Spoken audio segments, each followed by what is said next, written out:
You're listening to the We Are Libertarians podcast network. Find all of our shows at wearelibertarians.com.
Every Luke Skywalker needs an Obi-Wan Kenobi. Every Frodo needs a Gandalf. Who is the mentor in your life? Thank you for tuning in once again. I'm Mentor Martinez, and now we're hitting part 4 of our 12-part series, Build You Better, where we're examining your life through the lens of the hero's journey. This is the ultimate monomyth. We've been discussing it for 3 weeks now. This is where the basis of every comic book, movie, tale, and legend comes from. This is how we as people go ahead and examine where we are in our lives. And as we've discussed, the hero's journey isn't something that just happens once. It happens many times throughout your life. And it's when we begin to identify that we are the hero of our own stories, we can see where we're at in our journey, where we've been and where we're going, so the path becomes clear.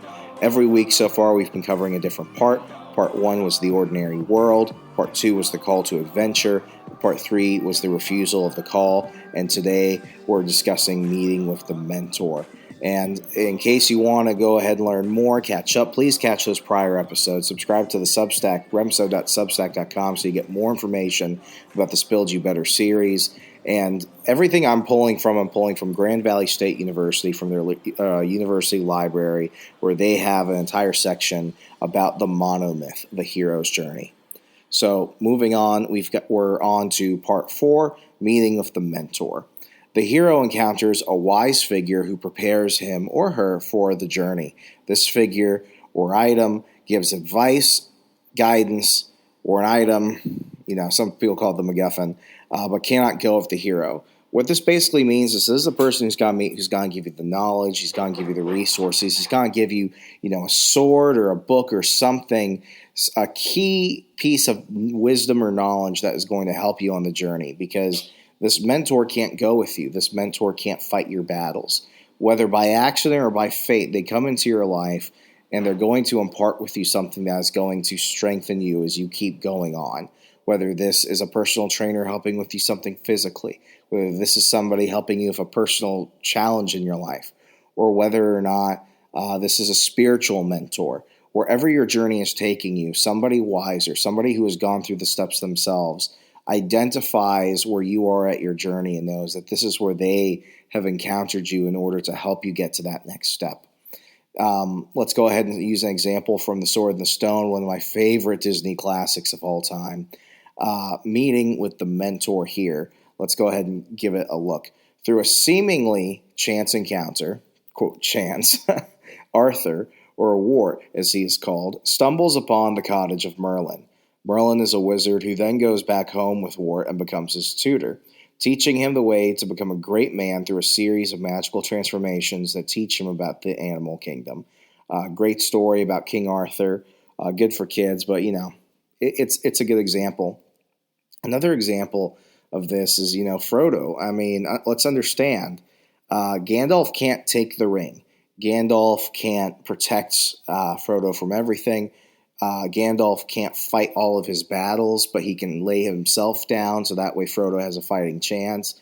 And, Gandalf can't go to Mordor with Frodo, but he can join the rest of the Fellowship to shape the environment by fighting all these other hordes of orcs and other stuff, so that way Frodo has the best chance. Frodo's been given the wisdom. Frodo's been given the knowledge. And Frodo knows he has the support of Gandalf, but Gandalf can't physically be there for him. Our mentors can't fight our battles for us. It's like Obi-Wan Kenobi sets up Luke to be a Jedi and is there in a ghost form later on. But ultimately, Obi-Wan has to lay his life down so that way Luke can escape Darth Vader in A New Hope. So, we can all think of mentors as somebody who's going to be with us forever, but really we need to just understand that we need to appreciate them and identify them when we're at this point in our journey, because without them, we might be missing the knowledge or resources we need to move on to the next step and be stronger when we encounter those challenges. I've always had kind of a bad luck with mentors. I mean, I have many great mentors in my life, but, I had a few mentors who I put on a pedestal, and they fell from those, and they made some choices. And ultimately I realized that, these mentors aren't some type of godlike beings. They're just humans. And, you need to move on in that situation. Very early on in this series, I think, and I know I definitely mentioned this in the first part of our Substack addition to this series, was my anger management counselor. It got to a point where he was with me on my journey during a very difficult time, and he couldn't fight my battles for me. He couldn't be there during all the challenges, but his role was to give me the knowledge and the resources and go through situations in which I could develop a better understanding of myself and how to handle these challenges going forward. I mean, the difference between somebody that's just there to help you and a mentor is a mentor takes a vested interest in you. And I'll never forget our last encounter. I was about to graduate. I was moving back home. I wasn't able to, continue sessions with him. I'll never forget. He grabbed my shoulder and he looked me in the eyes and he said, I have a vested interest in you, man. I want to see you succeed. And, you've got my info, and I'll always be here if you need it, if you need that extra support, but you have to go on and you have to encounter this yourself, because you're the only one who can do that now. And, it was a scary moment because I didn't have him to be there by my side and walk me through these things, but he was an amazing mentor because I knew he genuinely cared about my emotional health and everything else. And it was scary for a bit, but he had prepared me. He couldn't go to Mordor with me, but he could get me halfway there and, go through a whole army of orcs for me to get the last few miles in myself.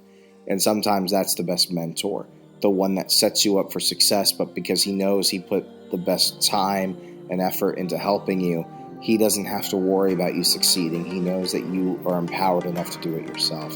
So please, whether it's finding someone to help you with something physically or a personal issue or something spiritual, we all should have mentors in our life. And I say mentors, not just one. We should have many mentors, and we should foster those relationships and be thankful for them. But ultimately understand that within every hero's journey, there's always someone there who's gone through it before and can help us get through this one again. Thank you. Tune in next week, and we'll keep the conversation going.